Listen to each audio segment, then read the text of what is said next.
Hola, ¿qué tal? ¿Cómo le va? Le saluda Raúl Fraga, agradeciéndole que nos siga como cada lunes en este espacio, la Agenda del Emprendedor. Bienvenidos nuevamente a este su programa. Soy Yasmín Lujano y bueno, en este programa vamos a tocar puntos muy finos y muy importantes. ¿Y Raúl, de qué manera? Sin duda, porque quienes nos están viendo pueden convocar a sus papás, a sus tíos, a su familia, a sus amigos, porque hoy tenemos ni más ni menos a Víctor Roura con nosotros, una de las grandes expresiones del periodismo cultural en México y cuya memoria, cuyo trabajo, cuyo registro hemerográfico y a través de obras literarias nos permite ni más ni menos que recordar, volver a vivir y además reflexionar con sentido crítico sobre lo que es el periodismo y la cultura en México en los últimos 43 años, ni más ni menos. Víctor Roura, te agradecemos mucho estar con nosotros. Al contrario, gracias por invitarme. Gracias. Y tendríamos que tardarnos un buen rato para platicar o referir la trayectoria de Víctor Roura. Nada más brevemente les comentamos que él nació en Mérida, Yucatán, y que estudió comunicación gráfica en la UNAM. En 1972 comenzó a trabajar en revistas contraculturales que le permitieron acercarse a las grandes expresiones de la cultura musical de aquella década. Entre otros de sus trabajos fue director de las revistas México Canta, Usted, El Buscón, Pie de Página, Obús y En las Horas Extras. También trabajó como jefe de redacción en varias revistas y medios impresos de la época y fue corrector de estilo, reportero y jefe de información cultural en La Onda, Punto y en el periódico 1+1 de 1982 a 1984. Participó en la fundación del periódico La Jornada, diario del cual fue jefe de la sección cultural. También fundó la sección cultural del periódico El Financiero en 1988 y luego de 25 años se retiró de este medio en agosto del año 2013. Víctor Roura ha sido productor y guionista en Radio Educación, en espacios como La Hora de Bellas Artes y en El Cuento Corto. Ha sido profesor de periodismo en la Escuela Nacional de Estudios Profesionales Acatlán de la UNAM y es autor de más de 30 obras publicadas entre novelas, cuentos, ensayos, poesía, versos, aforismos, hipérboles, pensamientos y juegos de palabra. ¡Qué gusto tenerte, Víctor! Al contrario, de veras, gracias. Yo creo que es interesante siempre hablar sobre la prensa cultural en el país y cómo está, cómo se encuentra y de qué manera se trabaja, ¿no? Que eso es muy complicado, trabajar en la prensa cultural en el país, precisamente porque es un género al que no miman tanto los empresarios de los medios de comunicación, porque es el género que menos le atrae dinero cotidianamente. Entonces ahí se puede entender que los empresarios, los grandes empresarios de los medios de comunicación realmente no atienden los géneros de acuerdo a su importancia humana, sino de acuerdo a su importancia económica. Lo que es muy lamentable porque encontramos como uno de los ejemplos de mayor perseverancia justamente tu trabajo profesional para impulsar espacios de periodismo cultural y el más reciente, que justamente aquí lo tenemos en el número que está ya circulando, de La Digna Metáfora, es un medio que acumula toda la experiencia de varios lustros de quienes, ustedes lo saben, de quién es el periodista cultural más reconocido en nuestro país, en la prensa mexicana. Víctor, ¿qué fue lo que impulsa entonces o lo que impulsa a que le sigas buscando espacio al periodismo cultural a pesar de los traspiés, los obstáculos, la falta de apoyo, como bien lo dices? Yo creo que la prensa cultural, y esto lo ha repetido muchas veces el buen Humberto Musacchio. Sí, por supuesto, el maestro Musacchio, a quien enviamos, por supuesto, un saludo, nos está viendo. La prensa cultural realmente se trabaja cotidianamente y todos los periodistas debieran ser periodistas culturales, porque tienen que absorber algo de cultura. Pero no sucede así. Nos podemos percatar que muchos de los informadores carecen de una cultura, digamos, apropiada para aparecer en los medios de comunicación e incluso en los medios escritos. ¿Por qué es esto? Pues porque realmente desde hace mucho tiempo al periodismo, incluso los propios periodistas, le faltan al respeto. Yo siempre he dicho que el mayor enemigo de un periodista es otro periodista. Así como en todos los ámbitos, el mayor enemigo de un carpintero es otro carpintero. Claro. El mayor enemigo de un cebollero en un mercado es otro cebollero. Y esto sucede, digamos, consuetudinariamente. De ahí la frase, uy, ¿de qué manera vigente de que en los medios de comunicación perro no come carne de perro, supuestamente? Eso es lo que, pero si los deja se destrozan. Pero, no, yo no creo tanto eso que se destrocen, sino que esa leyenda se puso precisamente para protegerse a sí mismo. Exactamente. No para destrozarse ni nada, sino porque entre el periodismo, como en la política, como en todos los medios, existe corrupción. Y por lo tanto se pone perro no come carne de perro para que un periodista, aunque sepa la corrupción de otro periodista, guarde silencio cauto y entonces no denuncie a su camarada. Esto a mí no me ha importado. Claro, lo sabemos muy bien. Yo creo que esta frase es muy debilitada y es una frase inoportuna para la prensa. Porque si uno trabaja con un periodista y se da cuenta de cómo es su trabajo, yo me hago a un lado y sí digo lo que hace este periodista. Lo sabemos. Porque me parece que es importante decir las cosas, ¿no? Es como si yo trabajara con un político, que no lo he hecho, pero si yo trabajara con un político y sabría de su corrupción, yo lo denunciaría. Porque no me parece ético, ni me parece que es un buen servidor público. Yo creo que también en la prensa sucede lo mismo. Yo creo que uno tiene que respetar a los buenos periodistas, no a aquellos que solamente se enriquecen a costa de ese servicio que supuestamente dan. Exactamente. Víctor, entonces este tipo de problemas para poder impulsar nuevos proyectos, como ahora es la digna metáfora, viene a ser seguramente una de las complicaciones que retrata de cuerpo completo el estado actual del periodismo en México. Sí, hay muchas situaciones, me parece, que quieren denigrar o denigran de plano al trabajo del periodista. Mira, yo estuve un cuarto de siglo en el Financiero. Salí de allí por circunstancias de que prácticamente me estaban obligando a recortar todos los textos, a hacer un periodismo ligero, a realmente no importar la palabra, sino a hacer cosas minucias y que interesaran supuestamente a la gente. ¿Qué significa esto? Que el nuevo empresario solamente quería aplaudir lo que apareciera en la televisión. Hay una gran confusión en estas cosas. La prensa cultural es una cosa y la prensa de espectáculos es otra. Muchas veces pueden preguntar, ¿y cuál es la diferencia? Yo creo que es una diferencia básica, quizás diminuta, pero muy importante. El periodismo de cultura es un periodismo de ideas y el periodismo de espectáculos es un periodismo de ventas.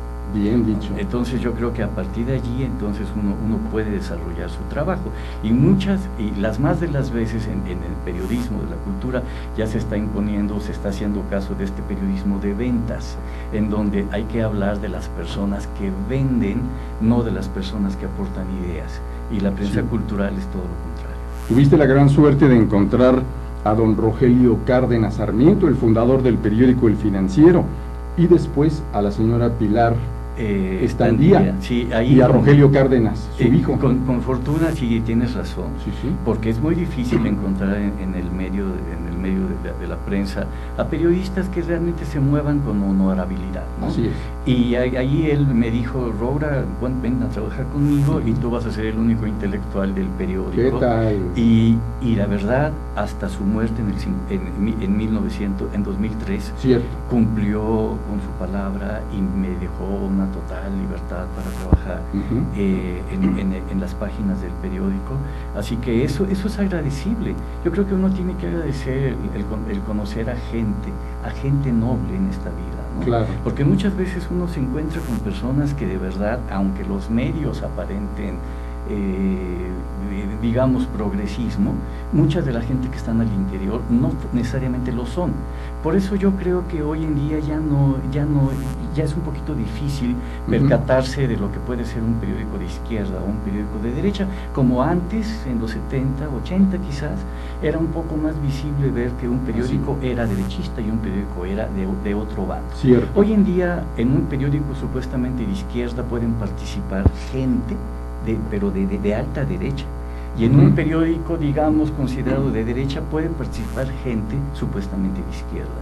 Esas cosas ya se han medio extraviado un poco. Sí, tienes toda la razón. Sí, y bueno, Víctor, el termómetro de la cultura, ¿cómo está en México?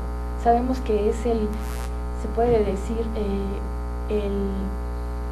la materia más golpeada cuando hay un poco de crisis o empieza a tambalear, es luego recortado. Hay una situación, creo que un poco vergonzosa en este sentido, porque se habla mucho, por ejemplo, ahora que, digamos, Madonna tiene un nuevo disco,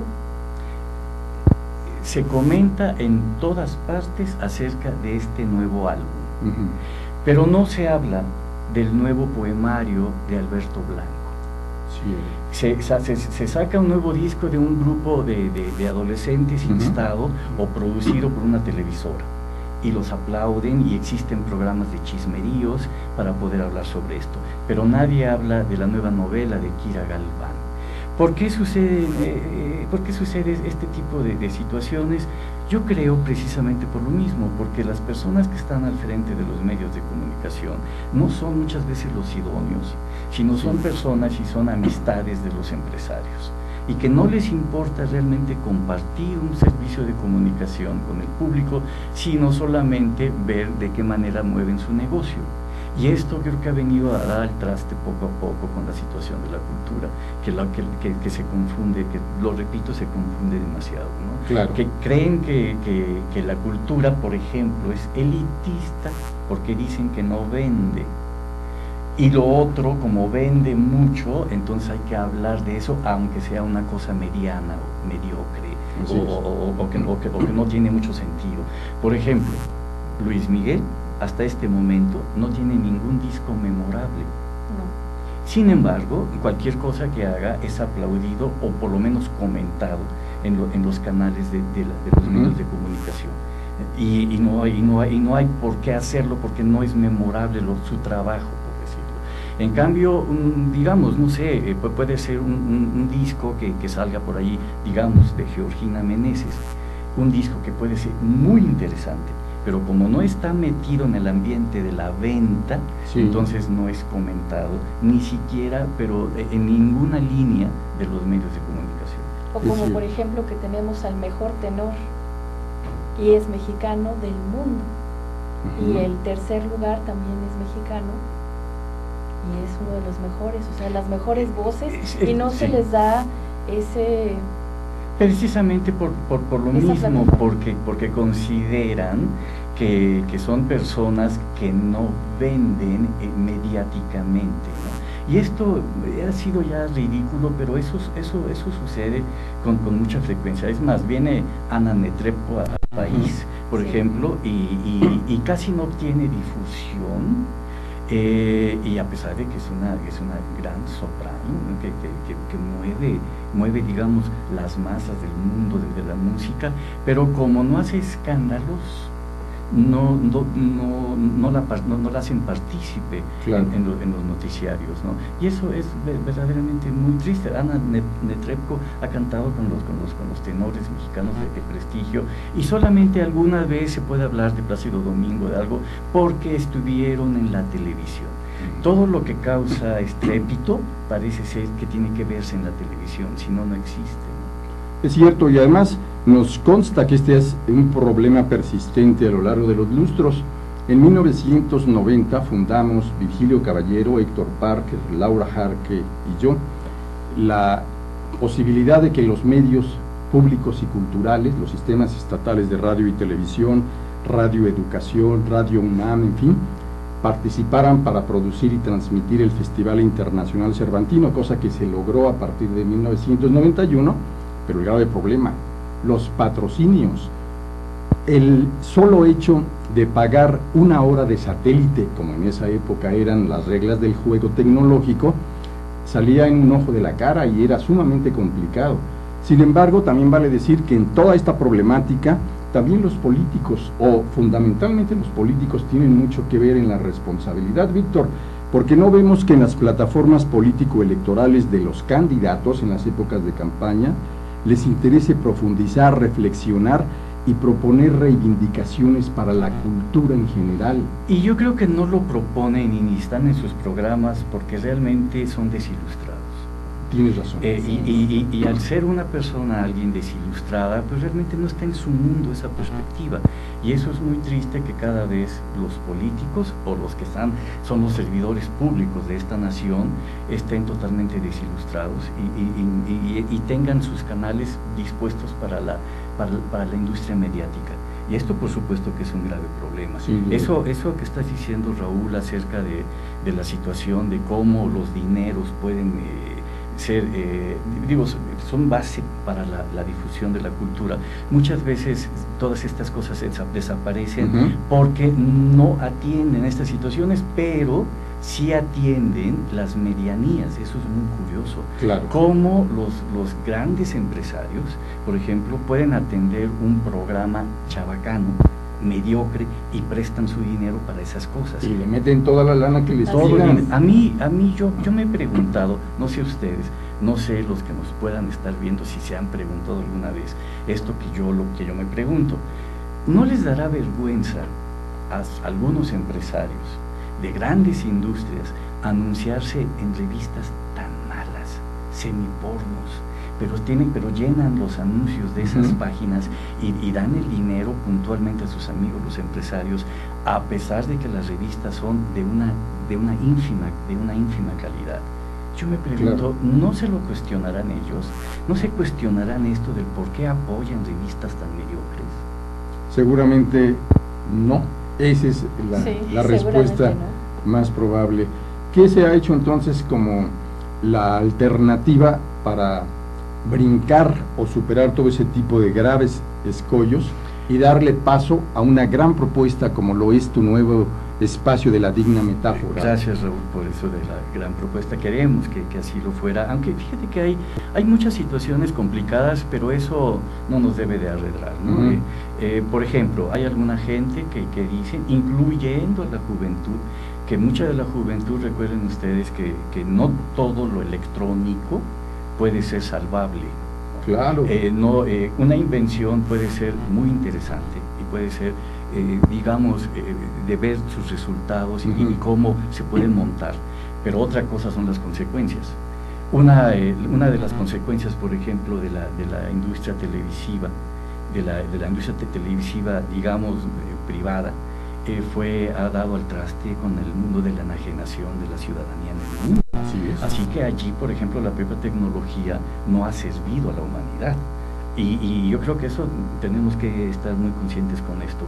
Y lo digo porque muchos de los jóvenes incluso me preguntan, ¿para qué hacer, un periódico cultural si la cultura es elitista? Y cuando un joven pregunta esto, es que a mí ya me da mucho miedo, me asusta pensar que un joven piense que lo único que vale en la vida es lo que impone la industria mediática. ¡Qué triste! Es muy triste, pero yo creo que lo importante de hacer estas cosas es que finalmente estemos compartiendo las ideas, compartiendo las propuestas de numerosos artistas que hay y que todavía siguen trabajando pese a la situación del país, pese a que no se apoyan estas cuestiones, pese a que muchas instituciones nos dicen, Roura, no tenemos dinero para apoyar tu proyecto, pero sí tienen dinero, repito, para apoyar a One Direction o para apoyar a cualquiera de esas cosas que son masivas, que creen que con eso entretienen a las masas que todavía cada vez se van desilustrando más. Claro. A mí me preocupa, Raúl Yasmín, me preocupa mucho cómo las masas se van desilustrando y cómo esto se va evidenciando cada vez más. A mí me preocupa mucho. Claro, y tienes toda la razón. Lo que pasa es que la cultura es un medio para humanizar a las personas. Y cuando estamos perdiendo la cultura, pues nos estamos deshumanizando. Ese es el problema. Y pues es por eso que hay tanta violencia, hay tanta inseguridad, porque no se está haciendo lo que es la cultura, la música, el teatro, la poesía, sí, la escritura. Yo creo más bien no hay un equilibrio en la sociedad en estas situaciones, porque no solamente existe la violencia desde mi punto de vista, no solamente no existe la violencia y todas estas cosas que realmente perturban a la sociedad, no solamente porque la cultura es oscurecida en la industria mediática, sino también por la alta corrupción de la política, ¿no? Sin duda. Y esto yo creo que también tiene mucho que ver este desequilibrio. Precisamente, lo repito, porque los servidores públicos no están ilustrados, ¿no? Entonces los servidores públicos incluso pueden aparecer en televisiones de humor chabacano, en la televisión, prefieren eso que aparecer en un programa ilustrado. Tienes toda la razón. Hace un rato comentabas que todos los periodistas deberían tener atención especial en el asunto de la cultura, y a la generación que a mí me tocó cuando inicié en el oficio periodístico hace mucho rato, era la época en que la regla de oro era transitar cubriendo obligadamente la nota roja o el periodismo político, que de ahí se dio la pauta para muchas cosas que después ya platicaríamos en otro espacio, pero también sería muy importante impulsar el que, sobre todo las nuevas generaciones, se acercaran, al menos por periodos, a cubrir la muy enriquecedora fuente cultural y todas las expresiones. Claro, aunque fíjate, Raúl, que yo creo que ser buen periodista no implica necesariamente que tengas que cubrir cultura. Sí. Hay periodistas de impecable técnica y de muy buena compostura ilustrada que hacen periodismo de nota roja. Está ahí el buen José Antonio Gurrea, o está Eduardo Monteverde, está José Reveles, claro que sí, no sé. Entonces, que ha estado aquí con nosotros. No, y es gente que es ilustrada y que puede escribir y puede cronicar un acto violento con una maestría literaria. Exacto. ¿No? Entonces yo lo que creo es que precisamente por eso lo he repetido como 3 veces, que lo que falta es la ilustración en los periodistas, porque un periodista ilustrado puede estar en cualquier género y puede cumplir un papel cabal. Cuando no tiene cultura, aunque esté en la cultura, valga la redundancia, no va a cubrir bien la situación, porque aunque esté en la sección de cultura, le falta eso para poder cubrir bien una crónica, ¿no? Víctor Roura. El vocabulario, muchas de las veces, por ejemplo, los locutores o los conductores nada más se refieren con groserías, no hacen el buen uso del español. En los años 60 o 70 se peleaba, pues incluso el 1+1 fue el primer periódico en el país en reproducir, digamos, estas palabras soeces que antes era prohibido. Claro. Pero el 1+1 lo hizo no por estar en contra de las buenas costumbres, sino porque reproducía palabras verdaderas, cotidianas de la calle, ¿no?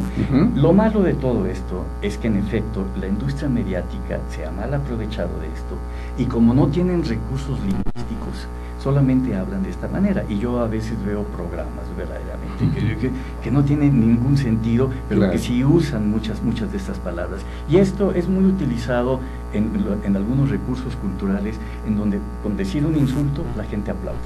Por eso, y esto quizás sea un improperio mío, pero por esto fue un éxito del grupo de rock Molotov, que fue uno de los primeros en citar palabras soeces dentro de sus canciones, que tuvieron una aceptación inmediata en la masa, ¿no? Es cierto, y eso nos lleva a un evento importantísimo que se dio en 1971 en México, el Festival de Rock y Ruedas de Avándaro, en septiembre de aquel 1971, Víctor, que en opinión de algunos fue el evento que partió en dos lo que era la expresión cultural, musical de las generaciones de la época, y que se quedaban atrás usos y costumbres y empezaba una nueva fórmula crítica contracultural.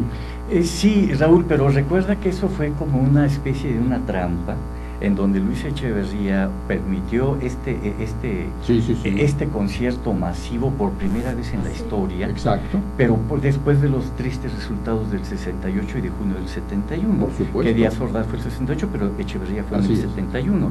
Y entonces, como para aparentar esta libertad expresiva de la masa, permitió este festival, pero inmediatamente después del 11 de septiembre, después que acabó el Tri, que fue el último grupo que tocó, el rock se oscureció. Sí, como no, se le estigmatizó. Totalmente. Y fue como una válvula de despresurización ese festival, y que después tuvo que cargar con los grandes costos al paso de los lustros y las décadas, de que Avándaro era un referente estigmatizado. Pero Raúl, fue bastante, no sé si ustedes lo pueden precisar, pero esto fue en el septiembre del 71 y vino una época de decadencia, digamos, de musical, de programación musical, en donde se prohibieron todas las actitudes de este tipo de música, y que incluso la policía tuvo libertad de golpear a los jóvenes rockeros, porque los veía en la calle o escuchando música, y ahí varios desmanes y mucha impunidad, de verdad, a causa de la policía y a causa del rock. Y tuvieron que pasar 2 décadas, no sé si ustedes lo precisan, 2 décadas exactamente, porque hasta 1991 el Salinato permitió ya por fin la fiesta masiva del rock de nuevo. Fueron 2 décadas de absoluta represión, y hasta el 91 se permitió el primer concierto, digamos, masivo, que fue en el Palacio de los Deportes con el grupo In Excess. Exacto. Eso fue, pero 20 años después fue muchísimo. Por lo tanto, es un país que está retrasado en muchas de las cuestiones de la cultura, ¿no? Sin duda. ¿Qué le parece este recorrido muy bien documentado por Víctor Roura sobre esa época clave, que sin duda muchos de los papás de los jóvenes de hoy lo vivieron, lo enfrentaron, lo padecieron, pero también mucho les ayudó? Vamos a invitarle a que después de la pausa continúen este interesante acercamiento con el periodista Víctor Roura. No se vaya. Regresamos.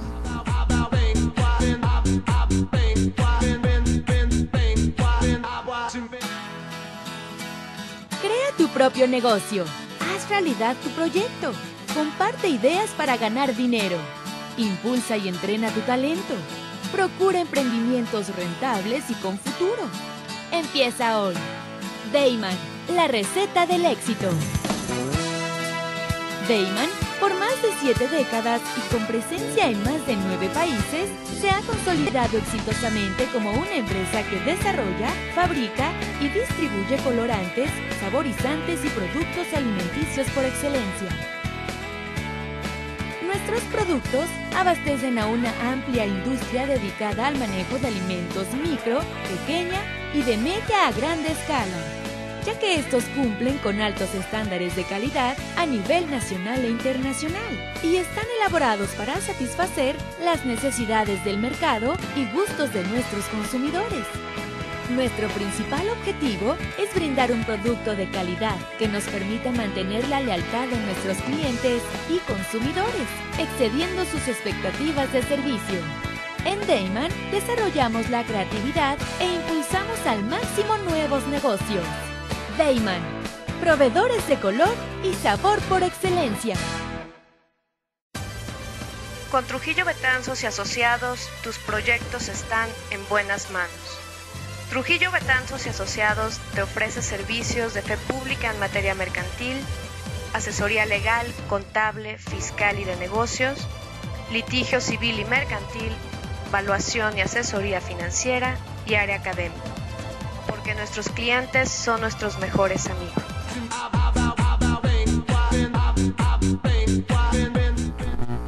Bienvenidos nuevamente a su programa, La Agenda del Emprendedor. Tenemos un invitado de excelente capacidad, es el periodista Víctor Roura. Y bueno, Víctor, platícanos aquí de tu bebé, de esta obra, de esta publicación. ¿Es una revista, es un periódico? ¿Qué es? La Digna Metáfora. Es un periódico catorcenario que después de haber estado un cuarto de siglo en el financiero y después de haberme salido por la breve cosa que les conté, claro, traté de encontrar otro conducto, otro canal, y esto es muy curioso, Raúl, déjame decir algo y para que la gente que nos escuche, claro, que esto es muy curioso cuando uno trata de ser serio en su trabajo periodístico y hace las cosas, digamos de una manera voluntariosa, y escribir y tratar de hacer las cosas bien. Cuando uno termina de trabajo, uno parecería que podría encontrar una fuente laboral inmediatamente en otro diario. Esto no es cierto. Tienes toda la razón. En México no sucede esto. No sucede esto. Quizás si uno fuese una gente metida en muchos ajos o en muchas, a lo mejor podría ser más sencillo encontrar un lugar. Pero cuando uno busca la honestidad, es muy difícil encontrar inmediatamente otro espacio, ¿no? Así es. Después de haber hurgado en algunos periódicos y no había en ningún lugar, todo estaba absolutamente, digamos, lleno, que me decían, no había nada. Entonces yo empecé a pensar en una publicación. Y bueno, después de una experiencia el año pasado, que tuve mala vida con un inversionista que realmente no cumplió con su palabra, me encuentro... No fue de largo aliento. No fue de largo aliento porque, bueno, pues no se cumplieron con las cosas que me habían prometido, y bueno, fue una experiencia interesante, pero lamentablemente catastrófica, ¿no? Al grado de que yo debo mucho dinero hoy en día por esa situación y que voy a tener que pagar poco a poco, a ver cómo lo hago. Pero en ese recorrido me encontré un buen hombre, un empresario, Raimundo Tobar, que me animó a fin de año para decirme: Roura, anímate, continúa con esto, yo te apoyo, y estamos haciendo La Digna Metáfora, que salió a principios de febrero, un lunes sí y un lunes no, y que trata precisamente de recoger las ideas de los artistas, y tratamos de abordar todos los géneros de la cultura, desde las artes plásticas, pasando por cultura popular, cine, literatura, música, niños, ciencia, hasta teatro, ¿no? Y en cada número tratar de abordar todo lo que esté pasando para que la gente nos diga cómo está, y en cada número obsequiamos una obra de arte que podemos mostrarla, porque hemos tenido el privilegio de seguir cada 14 días cada uno de los números de La Digna Metáfora, verdaderamente recomendable. En el primer número, el buen Vicente Rojo nos autorizó la reproducción de una obra suya, y esa fue la que obsequiamos al lector. En el número 2 también obsequiamos una del maestro Raúl Anguiano. Y en fin, en cada número estamos tratando de, estamos regalando una obra que se puede coleccionable y coleccionar, y cada lector puede tener una obra de arte, una galería de arte con el paso del tiempo, porque vienen obras magníficas. Ahorita estamos platicando con Toledo, estamos platicando con muchos de los grandes artistas del país, y otros que no son conocidos también, que nos autoricen la reproducción de sus obras para poder difundir el arte de estos grandes artistas. Bueno, ¿este es de la colección erótica? No, esta es una colección del maestro Alejandro Senker, que es uno de los mejores fotógrafos del arte erótico en el país. Así es. Qué bien, estamos agradeciendo que nos dicen en nuestra área de producción que estamos recibiendo saludos y felicitaciones de quienes nos siguen en Hermosillo, Sonora. Muchas gracias, y también agradecemos a Carmen Loquen Elvira, que nos está viendo desde Montreal, Canadá. También nuestro colega José Sobrevilla finalmente envía un saludo grande, que no pudo estar aquí por razones de trabajo, y nos dice que por fortuna el gran maestro Huberto Batis está siguiéndonos en este programa donde Víctor Roura nos está compartiendo sus grandes experiencias. Y pues bueno, Víctor, ¿quiénes son las plumas que te acompañan en esta gran aventura? Ahora que Raúl acaba de mencionar a Pepe Sobrevilla y Pepe nombra a Huberto Batis, digo, uno tiene que respetar a esta gente que ha hecho buen periodismo de cultura, y que yo no trabajé al lado de él, digamos, en el 1+1, porque él estaba en sábado, yo estaba en la sección de cultura, pero finalmente son personas que se abocan a un periodismo cultural serio, ¿no? Y que hace las cosas, que eso es lo que yo admiro. Yo siempre he tratado de hacer buena prensa cultural con toda la gente que hay atrás.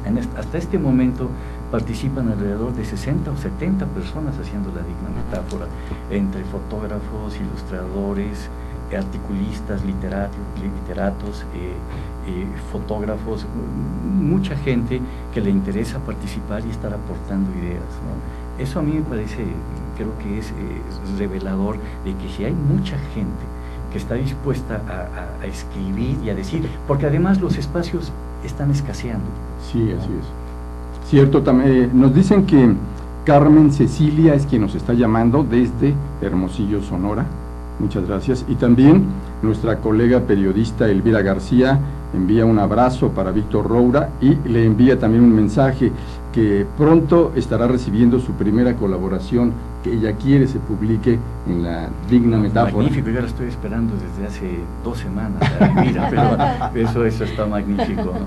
Porque bueno, de verdad, es más, muchos de los colaboradores que yo he tenido a lo largo de los años, muchos de ellos no los conozco físicamente, sí, porque me envían los textos y yo los leo y me parecen espléndidos los artículos y los publico, y cuando salgo a los estados de la República o en la propia ciudad me dicen hola y yo no los conozco, pero resulta que colaboran conmigo porque es gente que está escribiendo, y eso a mí me sobresalta, me parece una cosa buena. Además nos consta cuando tuvimos el privilegio de colaborar, de trabajar en el periódico El Financiero, invitados por Rogelio Cárdenas Estandilla y la señora Pilar, y que tuvimos un espacio muy interesante que se llamaba la Unidad de Investigación sobre Asuntos Claves de la Agenda Mexicana. Veíamos cómo Víctor Roura tenía, pero textos para muchos números y tenías que irlos agendando. Sí, tenemos que irlos dosificando, y sí, ver, sí. porque además es maravilloso recibir muchos textos de primera calidad, claro, pero que uno tiene que estar pues midiendo. Recuerden que el trabajo del editor es muy difícil, porque el editor siempre queda mal. Siempre, sí, o por qué publica una cosa, sí, o por qué no publica otra.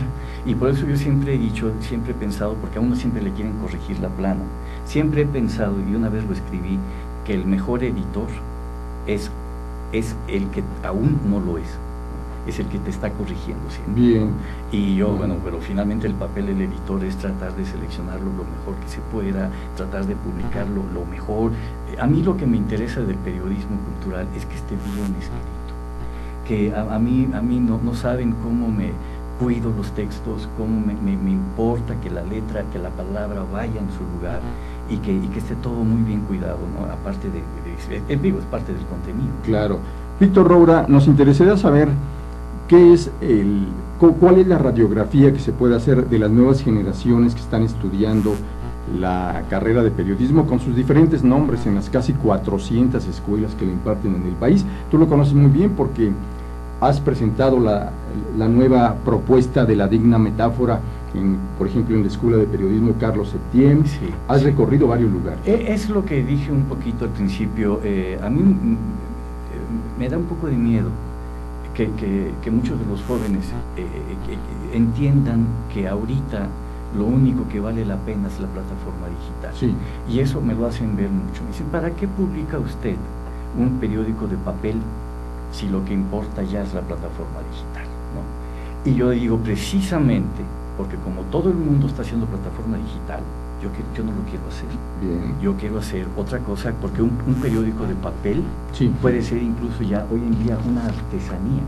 Así es una artesanía ver, medir el color, medir exactamente la caja, ver y escoger la fotografía que va a imprimir bien, que va a estar bien. Es una parte artesanal que casi ya no puede existir hoy en día en la plataforma digital, en donde yo me meto para ver todas las revistas y veo a veces mucha medianía. No hay editores y está todo mal escrito, está todo mal puesto, pero hay muchísima. Y yo no puedo hablar de competencia en la plataforma digital, porque creo que no es competencia ya, porque cualquiera puede lanzarse al ruedo. Es más difícil hoy en día lanzarse al ruedo con un periódico de papel que con una plataforma digital. Este es el miedo que tengo un poco, de que se confunda, que como lo puedes hacer, te lances sin estar preparado para ello. Sí. Eso es lo que creo que puede estar sucediendo hoy en día, en donde muchos piensan que hacer periodismo ya es fácil y por lo tanto pueden lanzarse sin estar preparados para eso. Víctor Roura, ¿hay algún ejemplo exitoso de propuesta de periodismo de papel en los meses recientes en algún país, sobre todo latinoamericano? No, mira, yo ahorita lo que creo que son los grandes periódicos los que siguen signando de esa calidad, ¿no? De Guardian, de New York Times, sí. estos periódicos, o en Argentina, en algunas partes de Sudamérica, que siguen dominando la expresión de la prensa. Cuando sucedió lo de Wikileaks, por ejemplo, no hubiera tenido tanto eco de no haber sido por los periódicos de papel. Claro. ¿No? Entonces son esas cosas que suceden, que luego dicen, ¿por qué entonces relegan la importancia de un periódico de papel cuando son los que sobresalen a pesar de las magníficas plataformas digitales que hay? Esto significa que nosotros no lo tengamos en cuenta, tenemos nuestro portal y trabajamos también en esto. Si yo recalco esto es porque me parece que hay un abuso en esta situación de la plataforma digital por la facilidad con que se puede abordar. Y yo creo que eso es lo incorrecto. Por ejemplo, hoy veo a muchísimos jóvenes en la adolescencia, Raúl Smith, los veo, y trabajan videos, cualquier video mediano, con tal de subirlo a YouTube. Y ya un joven de secundaria puede recibir dinero de un video pésimo, pero que puede ser atractivo para la ociosidad. Y esto es lo que, les repito, me causa un poco de pavor, ¿no? ¿Cómo no? Porque está totalmente alejado de la concepción de lo que es el oficio periodístico, ya no se diga del rigor metodológico. Y lo malo, del arte. Claro. Y lo malo de todo esto es que ya se están haciendo eco muchos de la industria televisiva, en donde suben, por decirlo así, estos videos que no te enseñan nada, pero sí te causan risa o te causan pavor o te causan susto, porque es lo que está importando. Yo creo que se está confundiendo las cosas debido precisamente también a estos coloquios digitales, que yo creo que habría que discutir, debatir, qué es lo que vale, qué no es lo que vale, porque hoy en día es muy fácil, y esto lo han usado muchos grupos terroristas, en donde decapitan a la gente y lo pasan, ¿no? Y esto ya pareciera ser una suerte digamos, de aprovechamiento de la industria mediática, ¿no? Una enorme ventaja es la calidad del perfil, la trayectoria de quienes tú convocas para que sean parte del grupo directo que trabaja en esta nueva gran propuesta. Vemos, por ejemplo, que está Claudia Patricia Reinaga en la jefatura de redacción, hay grandes reporteros como Daniel Cisneros, Eduardo Suárez, Carla Sanabria, Carmen García Bermejo, que es por supuesto un referente, y además también Pepe Martínez, uno de los grandes amigos y colegas del periodismo. Y hay mucha gente, Silvina Espinosa de los Monteros, Liliana Villegas Hernández. ¿Cuál es el criterio para poder escribir en esta publicación? Yo lo que mido son las letras. Yo creo que el arma del periodista son las letras, así como el arma del buen carpintero es el martillo y los clavos, y hacer una cosa maravillosa, ¿no? Yo creo que el arma del periodista es el lenguaje, entonces yo tengo que calificarlo a partir de su lenguaje y de cómo me entrega, si yo le digo que me haga una crónica, y cómo va describiendo las cosas. Yo creo que eso es lo importante, y que eso, repito, se va perdiendo en las plataformas digitales, ¿no? Ya no hay un cuidado del lenguaje, no hay un jefe de redacción, o tampoco un corrector o un editor que diga, no, esto no lo vamos a publicar, porque tiene que pasar por un cuidado estilístico. No, ahora ya, no importa, yo lo puedo escribir y sale. Otra vez, el querido Humberto Musacchio me dijo, Roura, te envío un texto que hablan de ti. Lo empecé a leer y ya no pude aguantar después de la 15ª línea. Dije, Humberto, está muy mal escrito, por favor no me envíes esto. Víctor, también es muy importante reflexionar con sentido propositivo. ¿Qué se debería hacer para sacudir esta modorra que se arrastra ante la falta de apoyos financieros, políticos, legislativos a la cultura en México? Mira, aquí yo podría arguir un sinfín de tonalidades, pero creo que podrían ser inútiles. De plano. Por una razón, porque la mayoría de los que dirigen el país, repito, son desilustrados. Y entonces con un desilustrado no puedes tú armar un diálogo. Es muy difícil, porque no está en tu canal, no entiende, no entiende las cosas que lo que es una cultura. Sí. Ellos pueden entender que cultura es Vicente Fernández y el Palenque, ¿no? Y si uno les dice que cultura puede ser Armando Rosas en un local pequeño cantando canciones de Huapango Blues, Sí. nunca lo han oído, entonces no pueden permitirse autorizar ciertas cosas porque lo desconocen. Yo creo que mientras el país esté inundado de corrupción y esté inundado impunidad, de licenciados además que no conocen de cultura o que la desprecian desde el hecho de que creen que es elitista, yo creo que allí no se puede avanzar del todo, ¿no?, en un país.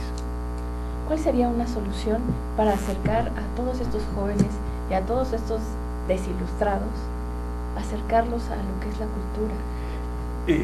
Yo creo que una de las soluciones sería que realmente los políticos abrieran opciones, pero tangibles, porque muchos de los políticos, y creo que la mayoría, hablan de cultura sin saberla. Entonces allí dicen la cultura, porque creen que pueden quedar bien con la demagogia, pero no saben exactamente qué es. A tal grado no lo saben que uno se acerca a una institución de cultura y decirle, oye, estamos haciendo algo de cultura, ¿de qué manera podrían apoyarnos? Y dicen, no, pues no tenemos dinero, claro. No, pero sí apoyamos a una revista semiporno. Vaya cosas. Víctor, nos están diciendo de nuestra área de producción que hay una llamada, nos dices el nombre por favor, que está planteando el interés de ponerse en comunicación contigo porque le gustaría aportar. Ahorita dice que cómo puede ponerse en comunicación contigo. Nos está llamando de Sonora. Ay, qué bien. Esta gente, la verdad, hay mucha gente que también quiere participar y quiere de algún modo reconocer estas cosas, y eso es lo agradable de esta vida. Yo lo que agradezco de esta vida, ya cuando esté en la agonía, es haber encontrado gente noble, gente inteligente, a gente que de verdad pueda participar culturalmente en la sociedad y no nada más llevar agua a su molino, ¿no? Claro. Mira, nos están diciendo que por el chat están justamente preguntando si hay un número o cómo comunicarse con Víctor Roura. Pero es que si doy aquí el correo, eso Sí. es mucho, ¿no? Sí, Sí, dalo, por favor. Si tú quieres darlo, o si no, después por ahí en el chat le podemos nosotros sí. responder. Y bueno, Sí. ¿cómo se pueden también en el portal está de la Digna, es Claro. www.ladignametáfora.com. Exacto. Y también es la digna metáfora @gmail.com, donde la gente puede hablarnos y discutir con nosotros. Y yo siempre he estado encantado, yo siempre trabajo con la puerta abierta, ¿no? Excelente. ¿Cómo se pueden suscribir a recibir este periódico quincenal? Estamos planeando ahorita una estrategia de suscripciones, pero por el momento estamos en la calle, ¿no? Estamos en la calle y ya se puede encontrar, y ya también vamos a llegar a los estados de la Eso está muy bien. República también, Eso está ¿no? excelente. Eso también ustedes han de entender que no es sencillo, Sí, que es claro. una cosa que uno tiene que ir construyendo, y es lo que estamos haciendo en este momento. Y por eso nuestro interés en que... O a lo mejor invitar al público Exacto. para que te eche la mano y que pueda recibir esta publicación en sus estados y así pueda ser distribuido. Claro, eso.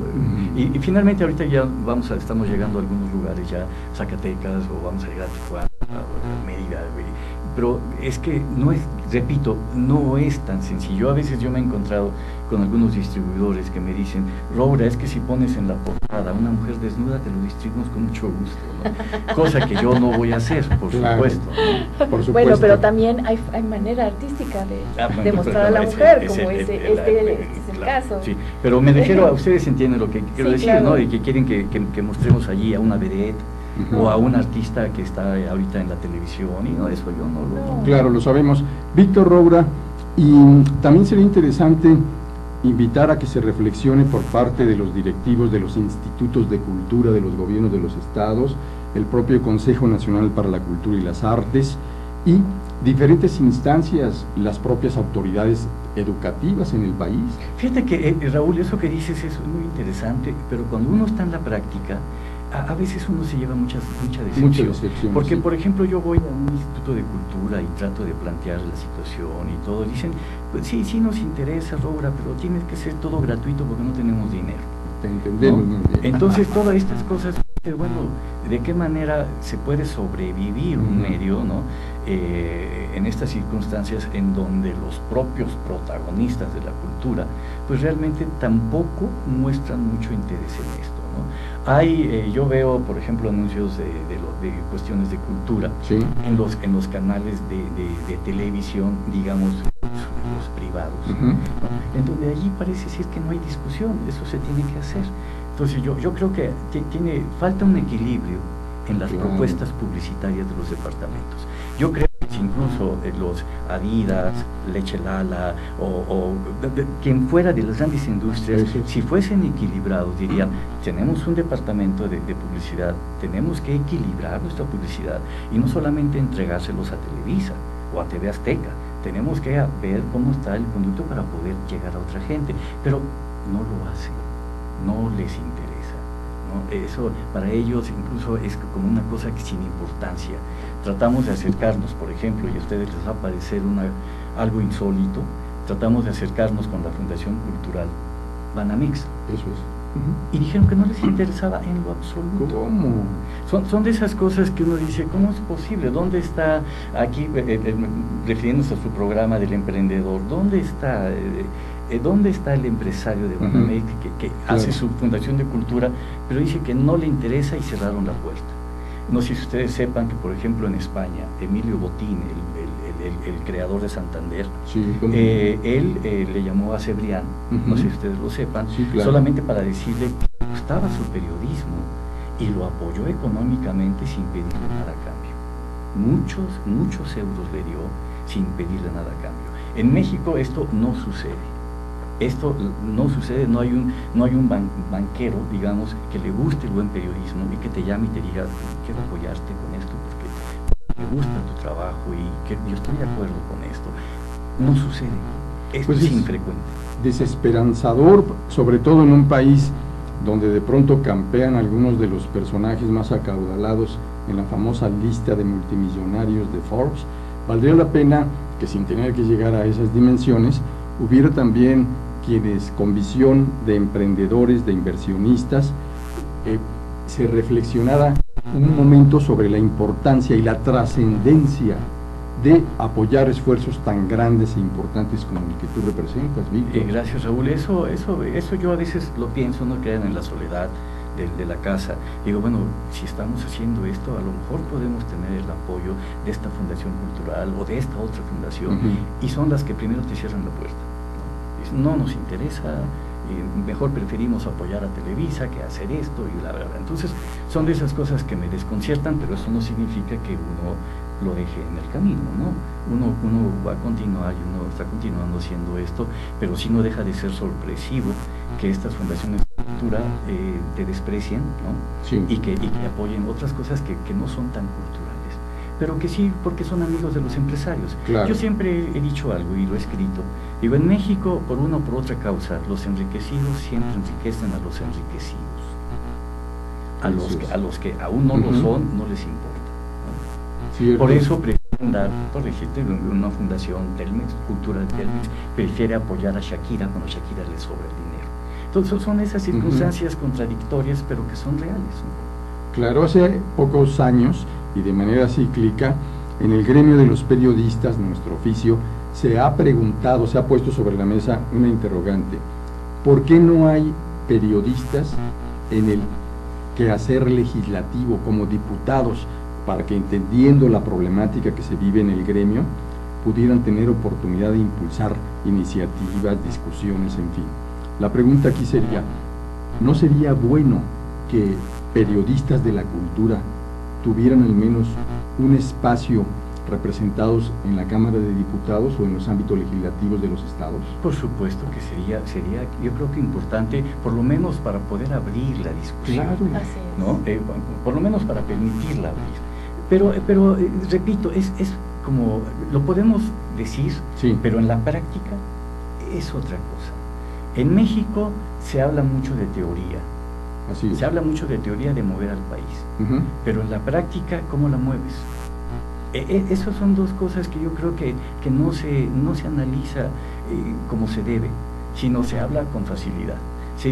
Casi todos los políticos hablan de que hay que apoyar la cultura, y no sé cómo la apoyan, porque una cosa es la teoría y otra cosa es la práctica. Bueno, pues es un interesantísimo espacio el que nos has permitido para reflexionar crítica y crudamente sobre esta realidad que a todos nos afecta sin duda y que hasta deja un cierto dejo de desesperanza, pero que no nos envuelva el pesimismo, Víctor. Algo hay que hacer, y justamente uno de los puntos necesarios de entrada es el de que usted conozca y se vuelva lector y que disfrute la suculencia de los contenidos de La Digna Metáfora, porque sin duda le va a permitir el acercarse a algo clave. Usted es parte de la respuesta que hoy se necesita armar. Pues de veras, gracias, yo se los agradezco que haya oportunidad de platicar sobre esto, y por supuesto que no hay pesimismo, hablo sobre esto porque es una realidad. Es cierto. Pero claro, si yo fuese pesimista no haría La Digna Metáfora. Lo sabemos. Entonces, lo que sí pasa, ocurre todos los días, es que finalmente las puertas se van cerrando, pero eso no implica que uno se quede sentado, uno tiene que seguir, tiene que continuar y tratar de abrirla, porque lo que me importa a mí, yo soy periodista y toda mi vida voy a tratar de hacer periodismo de cultura. Así es. Entonces, eso lo sigo haciendo y lo voy a seguir haciendo, bien que mal, o que las puertas se cierran, o que venga la desesperanza, uno continúa con esto, ¿no? 43 años de experiencia periodística te avalan, ni más ni menos, y todo lo que viene, Víctor. Así es. Pues Y muchísimas bueno, gracias. Por Al favor, contrario. vuélvenos a repetir dónde te pueden localizar. Esta es La Digna Metáfora @gmail.com, y también el portal lo pueden apreciar www.ladignametáfora.com, o buscándola en los puestos de periódico.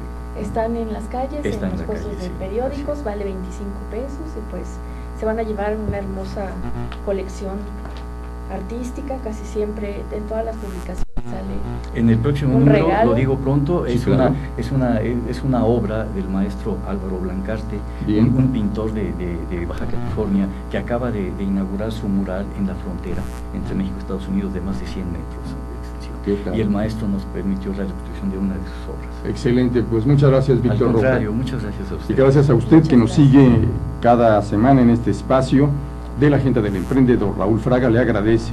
y Yasmín Lujano. Le agradecemos mucho a nuestro gran equipo de producción que está con nosotros todos los lunes como siempre, y pues gracias a ustedes por seguirnos. Gracias, hasta pronto. Hasta pronto.